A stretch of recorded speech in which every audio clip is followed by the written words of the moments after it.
오늘 하나님께서 우리에게 주신 말씀은 마태복음 5장 1절에서부터 16절까지의 말씀입니다. 마태복음 5장 1절에서부터 16절까지의 말씀을 저와 여러분이 한 절씩 교독하시고 마지막 16절을 함께 읽겠습니다.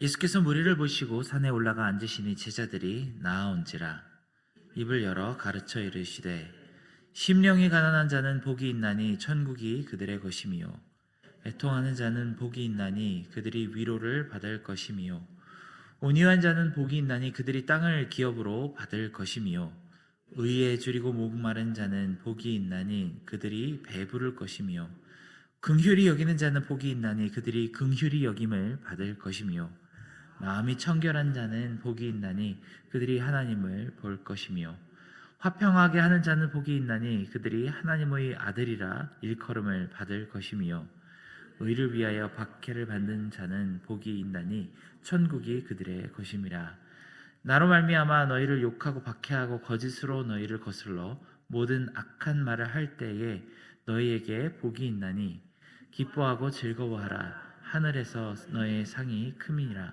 너희 전에 있던 선지자들도 이같이 박해하였느니라 너희는 세상의 소금이니 소금이 만일 그 맛을 잃으면 무엇으로 짜게 하리요 후에는 아무 쓸데없어 다만 밖에 버려져 사람에게 밟힐 뿐이니라 너희는 세상의 빛이라 산 위에 있는 동네가 숨겨지지 못할 것이요 사람이 등불을 켜서 말 아래 두지 아니하고 등경 위에 두나니 이러므로 집안 모든 사람에게 비치느니라 이같이 너희 빛이 사람 앞에 비치게 하여 그들로 너희 착한 행실을 보고 하늘에 계신 너희 아버지께 영광을 돌리게 하라.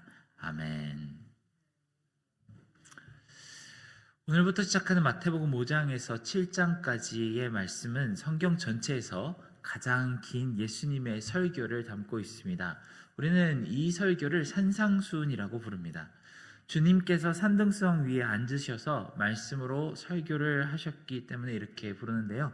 많은 성경학자들은 당시 유대 전통에 주로 위대한 스승은 높은 곳에 앉아서 이 많은 학생들에게 가르침을 전했고 그 학생들이 이 말씀을 들으려고 모이는 전통이 있었기 때문에 이 말씀은 예수님께서 가르치는 자로서 주님의 권능을 나타내고 있다고 설명합니다.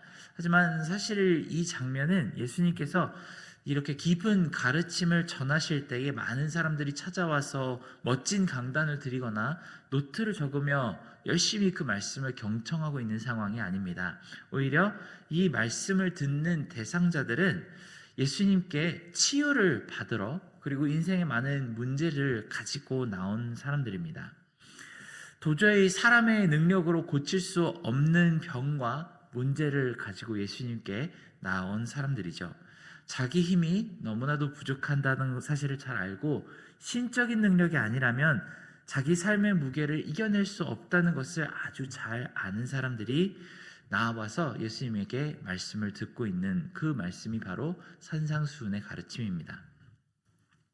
이 사람들에게 가장 먼저 이야기를 시작하시면서 전해주신 말씀은 우리가 아주 잘 아는 복이 있는 사람, 바로 팔복에 대한 말씀입니다. 지금 이 산 위에 모인 사람들에게 가장 간절하게 필요한 것이 있다면 아마 하나님에게서부터 받는 복이기 때문에 아마 첫 마디부터 복이 있는 사람은 이라고 하는 그 말씀에 이 모든 사람들의 귀가 쫑긋하고 기울여졌을 것이 분명합니다. 모든 사람들이 복을 받기 원하지만 특별히 오늘 말씀을 듣고 있는 사람들은 더욱더 간절하게 느껴지는 것이 바로 하나님이 주시는 복이기 때문입니다. 그렇게 예수님은 하나님께 복을 받은 사람들의 8가지 특징을 소개합니다. 그런데 우리는 이 너무나도 익숙한 팔복으로부터 중요한 2가지 사실을 깨달아야만 합니다. 왜냐하면 우리 많은 그리스도인들이 신앙생활을 하면서 구하는 복, 그리고 복을 받아 마땅하다고 생각하는 그 사람들과는 굉장히 다른 내용을 예수님께서 이야기하고 계시기 때문입니다. 일단 우리는 복을 받는 사람에 대해 곰곰이 먼저 묵상해 보아야만 합니다. 예수님께서 말씀하신 이 팔복을 바라보면 많은 기독교인들은 오해를 하기 쉽습니다. 내가 하나님께서 주시는 복을 받으려면 이런 마음의 자세를 가져야만 한다는 오해를 하기 쉽기 때문입니다. 하나님께 은혜를 얻고 만사 형통하며 항상 기쁘고 행복하게 살려고 한다면 오늘 본문에서 주시는 이 주님의 말씀하신 이런 모습을 가져야만 한다고 생각하기 쉽습니다. 우리는 심령이 가난하고 애통하며 온유하고 의에 줄이고 목이 마른 자세를 가진 사람들이 하나님의 복을 충만히 받을 사람들이라고 생각하기 마련입니다. 그런데 오늘 말씀을 곰곰이 읽어보면 모순점이 발견될 수밖에 없습니다. 우리가 생각하는 정말 복을 많이 받은 사람들의 모습은 어떤 모습을 가지고 있죠? 항상 풍요하고 부요하고 그래서 행복한 모습으로 부족할 것이 없이 사는 사람들의 모습을 바로 진짜 복 받은 사람들이라고 우리는 생각하게 마련입니다. 그런데 한 사람이 하나님의 복을 받으려면 심령이 가난하고 애통하며 눈물을 뚝뚝 흘리는 사람이 되어야 한다고 말씀하시고 계십니다. 이건 어딘가 좀 앞뒤가 맞지 않다는 생각을 우리는 할 수밖에 없습니다. 우리는 복을 얻어서 항상 풍요롭고 눈물 흘릴 일이 없기 위해서 그렇게 하나님의 복을 구하는 건데, 그런데 하나님의 복을 얻고자 한다면 오히려 그 기준이 우울한 마음을 가져야 한다고 한다면 우리는 무엇을 어찌해야 할지 정하기가 정말 쉽지 않습니다. 그러니 우리는 이 말씀이 무엇을 의미하는지 다시 한번 고민해 볼 필요가 있습니다. 보통 이렇게 익숙한 말씀을 우리가 볼 때에는 내가 이미 그 뜻을 잘 이해하고 있다고 오해하고 있는 경우가 많습니다. 하도 이제까지 많이 들어봤고 읽어봤고 그리고 암송을 해봤으니 그 깊은 속뜻을 이미 알고 있다고 스스로를 속이게 되는 경우가 많기 때문입니다. 하지만 오늘 말씀, 팔복의 말씀은 사실은 굉장히 이해하기가 쉽지 않은 모순이 많이 보이는 그런 말씀입니다. 우리는 이 진짜 귀한 말씀을 통해서 주님께서 우리에게 어떤 메시지를 주시려고 하는지 집중해 봐야만 합니다. 주님께서 말씀하신 이런 자는 복이 있다라고 하시는 말씀들은 이런 기준을 가진 사람들을 말씀하시는 것이 아닙니다. 만약 하나님의 복을 받고 싶다면 심령을 가난하게 만들라고 말씀하고 계시는 것이 아니라는 것이죠. 만약에 하나님께 복을 받으려면 애통하고 울라고 명령하고 계시는 것이 아닙니다. 우리는 기독교의 가장 중요한 핵심 메시지 중에 하나가 조건부로 하나님께서 우리에게 축복을 내리신다는 분이 아니시라는 사실을 이미 우리는 잘 알고 있습니다.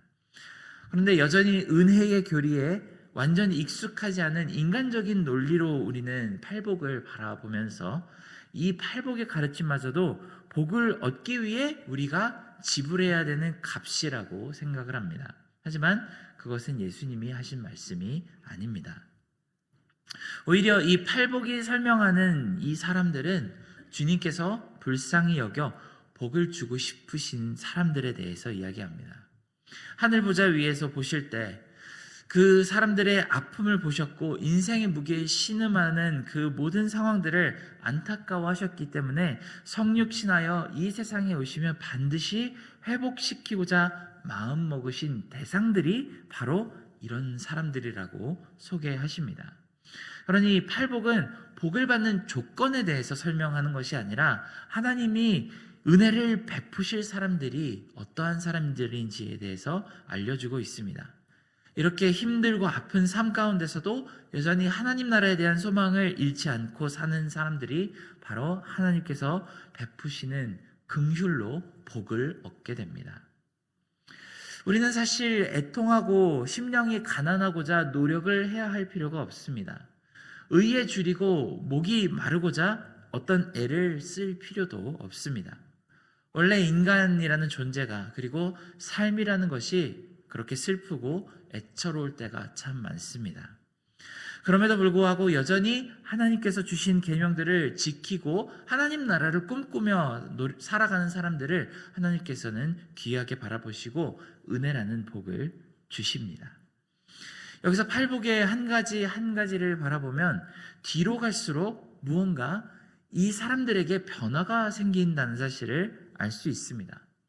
가난하고 아프고 굶주린 사람들이 어느 순간 다른 사람들을 긍휼하게 여기기 시작하고 화평을 이루고 정결한 마음을 이루어가는 모습을 팔복의 프로그레스를 통해서 우리는 볼 수 있습니다. 그러더니 이윽고 이 사람들은 하나님의 나라를 위해 핍박을 받는 자리에까지 가는 모습을 볼 수 있습니다. 마지막에는 주님께서 이런 사람들을 세상의 빛과 소금으로 세우신다고 말씀하십니다. 참 놀라운 변화가 이 팔복 안에 들어 있습니다. 자기 문제를 가지고도 어쩌지 못하던 이 사람들이, 우울하고도 힘든 그 사람들이 어느 순간 하나님의 나라를 위해 자기를 희생하고 나보다 남을 위해 사는 사람들이 되어간다는 것을 우리는 볼 수 있습니다. 그리고 끝에는 하나님 나라가 이미 도래했음을 세상에 알리는 빛과 소금의 역할을 감당하는 사람들이 됩니다. 하나님이 주시는 복, 그리고 이 복을 받은 사람들이 경험하는 인생의 변화는 어찌 보면 우리가 원하거나 기대하는 모습과는 다른 형태를 가지고 있을지도 모릅니다. 정말 오랫동안 교회에서는 복받은 사람들의 예시로 록펠러나 카네기처럼 정말 세계 최고의 갑부가 되어서 많은 선한 일을 하는 축복이 우리가 바라는 축복이라고 그렇게 이야기해 왔을지도 모르겠습니다. 그런데 하나님이 주신 축복의 끝까지 가는 사람들이 경험하는 변화는 그런 방향성이 아주 드러나지가 않습니다. 오히려 초대교회의 사도들과 같은 모습으로 변화받는 모습을 팔복과 빛과 소금에서는 예수님께서 설명하십니다. 이어서 우리는 복받는 사람들이 얻는 상급에 대해서 살펴봤으면 합니다. 이들이 받는 상급은 다른 것이 아니라 바로 천국입니다. 팔복을 하나하나 살펴보면 복이 있는 사람들의 천국이 그들의 것이고, 위로를 받을 것이고 땅을 기업으로 받고 배부를 것이고, 긍휼히 여김을 받고 하나님을 보고 하나님의 아들이라고 부름을 받을 것이라고 설명합니다. 이렇게 다양한 표현들로 나타내서 그렇지, 사실 이 복받은 사람들이 얻는 상급은 요한계시록 21장에 우리가 새 하늘과 새 땅을 보게 되는 그날 이루어질 일이 전부 포함되어 있습니다.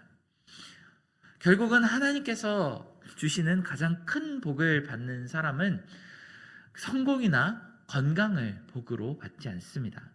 형통이나 마음의 평안을 상급으로 받을 것이라고 말씀하시지도 않습니다. 하나님의 복을 받은 사람이 얻는 가장 큰 상급은 바로 하나님의 나라 천국이라고 말씀하십니다. 이 말씀 앞에서 어떤 분들은 마음의 실망감이 들 수도 있습니다. 주님, 저는 제 하루하루가 너무나도 힘들고 어렵고, 그래서 먼 미래 죽고 나서 얻을 상급으로 천국을 주신다니 참 감사하기는 하지만 제게 지금 당장 필요한 것을 얻을 수 있었으면 좋겠습니다라고 생각할 수도 있을 것 같습니다. 반면에 또 어떤 분들은 이 말씀 앞에서 더 큰 동기부여를 얻을 수도 있다고 생각합니다. 그래, 세상에 무엇이 제일 중요하겠나? 내게 천국을 주신다는데 그것보다 더 좋은 복이 어디 있겠나라는 묵상이 드실 수도 있을 것 같습니다. 여기서 한 가지 중요한 포인트를 마지막으로 나누고 오늘 말씀을 마무리하고자 합니다. 마태복음에 예수님께서 가장 많이 말씀하시는 단어가 바로 천국입니다. 그런데 예수님께서 말씀하시는 천국은 우리가 죽고 나서 가는 곳이 아닙니다. 우리 삶에 지금 현재에는 아무런 영향력이 없고 환상 속에만 존재하는 것 같은 그런 세상으로 주님은 천국을 말씀하시지 않습니다. 예수님은 천국이 우리에게 이미 시작된 현실 속의 실체적인 변화라고 말씀을 하십니다.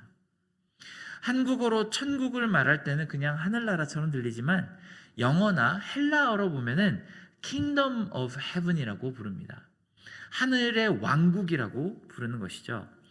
예수님은 이 천국을 country나 republic 같은 단어로 부르시지 않고 그 주권이 아주 뚜렷한 한 명의 왕에게 있는 주권 세계라고 이야기하십니다.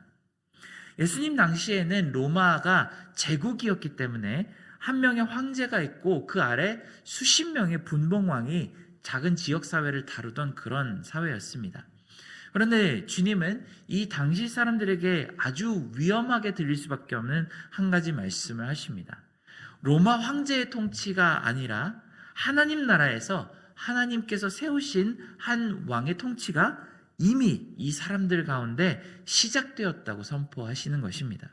그리고 우리가 잘 아는 것처럼 그 왕은 바로 그리스도 예수이십니다. 보통 왕국이라고 하면은 그 킹덤이라고 하면 왕이 다스리고 있는 그 자리를 말합니다. 그리고 그리스도를 왕이라고 고백하는 모든 사람들에게 이미 그곳에 천국이 증거했다고 오늘 예수님께서는 말씀하십니다. 이미 천국을 상급으로 받아 삶의 모든 영역이 그리스도의 주권 아래 있다고 선포하는 사람들을 바로 빛과 소금과도 같은 사람이라고 예수님께서 말씀하십니다. 사랑하는 여러분, 여러분은 그리스도를 나의 왕이시라고 고백하십니까? 그렇게 고백한다면 우리의 삶은 이미 천국에 속해 있는 삶입니다. 그리스도께서 천국의 왕으로서 우리의 삶을 이미 다스리고 계시기 때문입니다. 우리는 복이 있는 사람으로서 이미 날마다 천국의 삶을 누리며 살고 있습니다. 간혹 세상의 권세가 우리의 삶을 뚫고 들어올 때가 있지만 예수를 주라고 시인하고 있는 모든 우리에게 주어진 삶은 점점 더 진하게 천국 백성이 사는 모습으로 우리를 변화시켜 나갈 수밖에 없습니다. 오늘 하루 천국을 살아가시기 바랍니다. 예수님을 왕으로 모시고 하나님의 복을 받은 사람으로서 빛과 소금처럼 역할을 하는 그런 하루가 되시기를 진심으로 축원합니다. 함께 기도하겠습니다. 사랑과 은혜가 많으신 하나님, 우리를 이미 임한 하나님의 나라 천국의 백성으로 불러주심을 감사드립니다. 우리가 날마다 살아가면서 정말 애통하고 긍휼함을 구하고 또 심령이 가난한 사람으로 살아갈 수밖에 없지만 이런 우리를 하나님께서 긍휼하게 보셔서 하나님의 세우신 왕으로 우리를 다스리게 하신 그 은혜를 항상 묵상하며 그것을 증거하는 오늘 하루의 삶이 될 수 있게 도와주시옵소서. 모든 은혜 감사드리며 예수님의 이름으로 기도드렸습니다. 아멘.